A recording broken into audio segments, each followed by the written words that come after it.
This is the Shine On You Crazy Daisy podcast, and I'm your host, Trudy Simmons from the Daisy Chain Group, providing platforms and opportunities for businesswomen to be seen and heard. This platform is for the women entrepreneurs that want to hear the real stories of what it takes to be yourself and run a business with all the different hats that you might have to wear. Come and join the Shine On You Crazy Daisy membership, offering online networking, co-working, collaboration and monthly masterclasses for you to grow your knowledge. Go to thedaisychaingroup.com for more information. These are the platforms to hear and share the stories of the tenacious, the rebellious, and the resilient women that are working towards the future that they build for themselves and their families. Hello and welcome to the Shine On You Crazy Daisy podcast. And today I am joined by Gillian Jones-Williams from Emerge, who is very kindly interviewing me about my chapter in book 5. Yes, book 5 of Shine On You Crazy Daisy. Gillian, thank you so much for doing this. I hand over to you. Thank you so much. And I can't actually believe that we are talking about book 5. What a journey. And quite an irony, really, that your chapter in this book is about commitment and our ability to remain committed consistently, something I struggle with a lot. So I'm going to love this conversation. I mean, how did you commit to and get 5 books out? I want this to work. I want women entrepreneurs to have a platform that they feel like they are seen and heard, and that they know that their story matters. Yeah. And this is a part of what this chapter is about, is when we commit to other people, it is easier to be able to get done what needs to get done.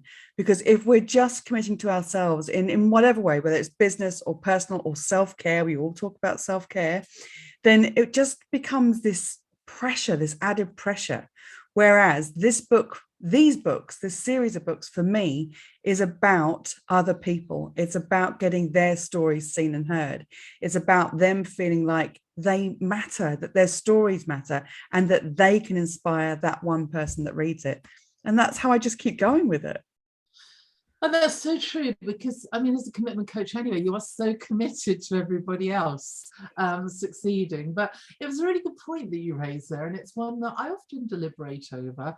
So why do we find it so hard to commit to something for ourselves? You know, and what do we do about that? Because I agree, you know, if you said to me, there are 5 things I need from you today, you get every single one. But what do I need for myself? How do we do this? Yeah, it's the crazy conversations that we have in our heads, isn't it? And we all know about this.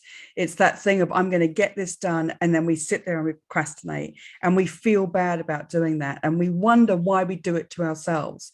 But it's the awareness around that commitment and what we are willing to want to do, to be able to do, to feel like we're going to get the outcome that we want from doing it.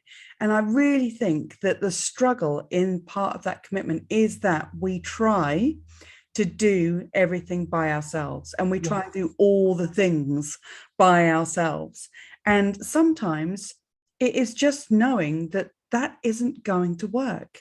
And that having that team around you, having the people that you can say, okay, I really need you to know that I'm going to get this thing done for me today. And whether that thing, my fingers out, and whether that thing is about a self-care thing, I'm going to go and read 10 pages of a book. I'm going to go and do yoga, not me. I'm going to get that website built. Whatever that commitment is, telling someone else about it holds you accountable to getting it done, and it changes your perception of what you're willing to do it. Yeah, absolutely. Because 2 things occurred to me there, as you said. I mean, I think I can be the queen of procrastination sometimes. I mean, I have more strategies for procrastination than for actually getting things done. But I think the other thing which really struck me as we were talking is about managing our own expectations. And sometimes, you know, my to-do list for myself, you know, is so extensive that I think Wonder Woman with, you know, 17 superpowers wouldn't even touch. Yeah. So why do I do that to myself? Why do we do that to ourselves? I don't know. Why do we? But we do. And it's that pressure, that feeling that we have on ourselves of, I've got to get this done. My to-do list is Yes. 50 pages long, and that's not exaggeration sometimes for a lot of people. I have to get all of this done. And what I say all the time to clients and in the VIP membership is, we're one person. Yeah. We are just one person. Why do we expect so much? You would not expect this of your best friend. You would not expect this of your best No. business friend. Why would you expect it of yourself? And in that expectation that we put on ourselves, we are automatically letting ourselves Yeah, down. we're always going to disappoint ourselves. You're Yeah. so right. So why, I mean, you talk in this chapter, and as you can see, it really hit home with me, about why it's important to think about 65 to 70% commitment being enough, because, you know, people talk about being 100% committed to something. Yeah, I don't believe it. And do you know what? I tested this, and I wrote about it in the chapter, and I tested it because I see it all the time when people join challenges. They go in gung-ho. They know that this is the right thing for them, whatever that challenge is, for 30 days. And after 5 days, it starts wearing off. And they go, oh, I'll get back to it. Oh, there's a couple of days gone. Oh, 5 days is gone. Oh, it's not worth doing it now. And the process that we go through in our brains, if you are trying to commit to something 100% of the time, you are most likely going to let yourself down. So I have a rule for myself from this testing that I can do probably 65, 70% of something. Yeah. Probably. I might commit to that thing for 100% of that time, but I'm not going to give the whole of myself to that, because we have other things going on. Everybody has so much more going on. And if we feel like we have to give 100% to our business, to our children, to our relationships, to anything, we're going to fail. And that's a really big statement. And that's going to hit people. And they're going to go, why would Trudy speak like this? This isn't normally like what she talks about. Because it's true. It is true, isn't it? And as I said, it's a self-fulfilling prophecy. And because we always then end up at the bottom of the list. And I think it's so true what you're talking about. When you're talking about the committing to 30 days, I was thinking about your spectacular 1 million challenges we do in January. And oh my God, they fire me up so much because I'm texting you every day going, oh, look, I've just invoiced this. And we've just won another order. And it feels great, actually, that. Yeah. But I couldn't go at that speed every month of the year. No, exactly. But when you know that about yourself, and you look at, if you do a challenge for 30, if anybody listening to this does a challenge for themselves for 30 days, and they see how much they commit to it, whether that commitment is 30%, 40%, then you apply that to the rest of your life. And I see it in that spectacular challenge to 1 million every year, that people that turn up on those first few days and then fall off, they may come back, they may not, because their commitment, rightly or wrongly, for what their life is between 30 and 40%. My commitment is 65 to 70%. Other people's commitment might be higher, it might be lower. It doesn't matter. You're not comparing yourself to someone else. You're comparing yourself to what you can achieve. And that's what's so important. So important. And that's one of my favorite books at the moment, or has been for a while. James Clear, Atomic Habits, says consistency over intensity. Wow. Okay. Yeah. And I love that. I think about that all the time. You know, you can go all out, as you said, for 6 weeks, but then if you stop and you don't do anything else for the rest of the year, it wasn't worth it. So yeah, doing some. Yeah. So the struggle with the juggle. I loved that phrase in your chapter. That's real, isn't it? That struggle. Yeah. So any other tips for how we manage that? Look, I think that it really is awareness around the fact that we all struggle. And that if you're going to realize for yourself that you've got a number that you aim for, so 65% for me, 70%, let's be kind, it's allowing yourself to realize that the struggle with the juggle, I'm actually going to write a piece about this because I wrote that and thought that's brilliant. The struggle with the juggle is real. And if you can commit to something for 65% of the time, realize what that time is, even if it is about just time. So 65% of your week is dedicated to what? To it might be you only work from 10 till 2 because of children. That's 65% of your week.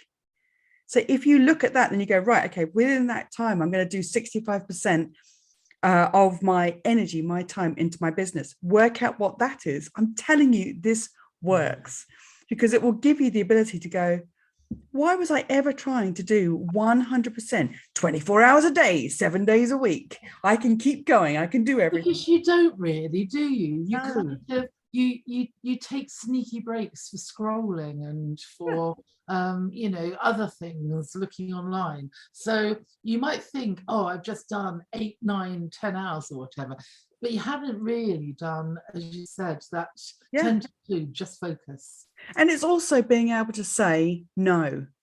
And in this struggle with the juggle, if you are trying to do 100%, taper it back, realize what your percentage is, and then say no to some things. No, I'm not going to get that thing done by the deadline that I've put on myself to put more pressure on. No, I'm not going to go and have a coffee with that friend who wants to take my energy for a couple of hours because they've got things going on. I don't have time for that. I don't have the energy for that. No, I'm not going to sit on the phone for 2 hours to somebody.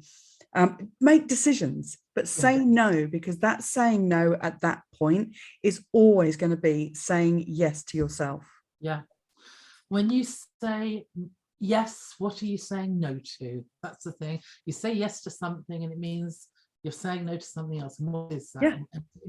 So true. I could talk about this all day and thoroughly recommend that anybody who's really finding this resonates with them reads the chapter or gets Trudy as an accountability coach, because boy, does she give you a kick up the butt. Yeah.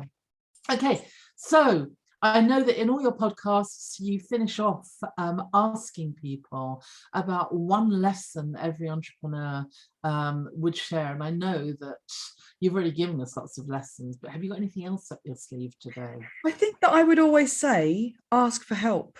And I think that we as women entrepreneurs, it's one of the hardest things that we do. One of the hardest things that we are able to receive help and to ask for help.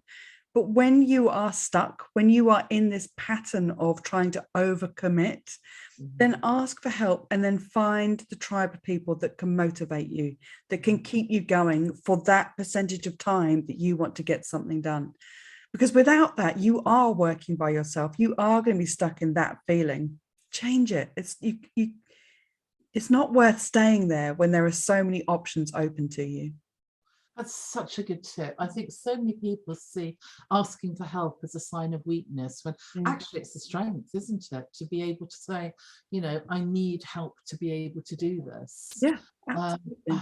Life changes when you ask for help there. Mm. Right, one other question for you then. What's your favorite piece of software for your business? I know you are the software queen, aren't you? I've got a new one. Okay. I have tried everything. I've tried Airtable, I've tried ClickUp, I've tried all the software to organize the whole business. And in the end, I always go back to an Excel spreadsheet because I need lists.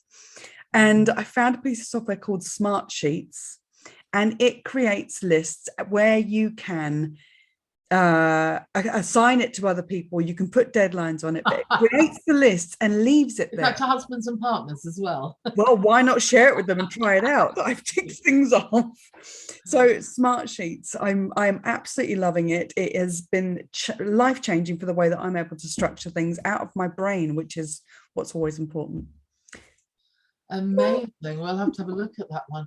So before we go, we have to know, is this it? Is there a 6th book or a 7th? Or how far are you going? Gillian, it never ends.